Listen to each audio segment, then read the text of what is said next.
Cachar gi Chandrapur da leiba Manipur Levy gi khuvam da Maharaj Gambhir Singh amasung Nara Singh Maharaj gi Meetam Khinnaba Urep Uyung Tamkhre Urep Uyung Tambagi thoram aduga mari leinana Maharaj Gambhir Singh Memorial Committee Chandrapur gi President Kaisam Vidyapati na hai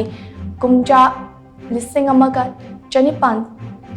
Taraga Mapandagi Kumja Lising Amaga Chanipan Kungataruk Fauba Awana Manipur Kudum Chanduna Chahi Taret Kundakraba Matunda Maharaj Gambhir Singh amasung Nara Singh Maharaj na Cachar Chandrapurda Manipur Awage Makutage Amuk Ning Tamba Hanjinaba Manipur Levy Semduna Kongmi Lanmi Chamngana Mafam Asida Lan Oraiki Mafam Asi Tunglam Chatta Ningsing Duna Lehaunaba Meetam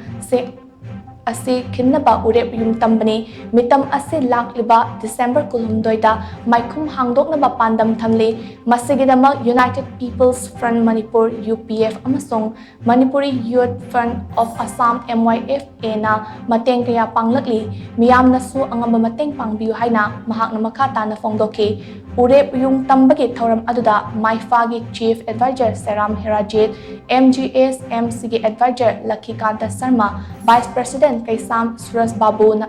and Gaur Chandra Amadi K. Birendra Susaruk Yaki. Hauramashida,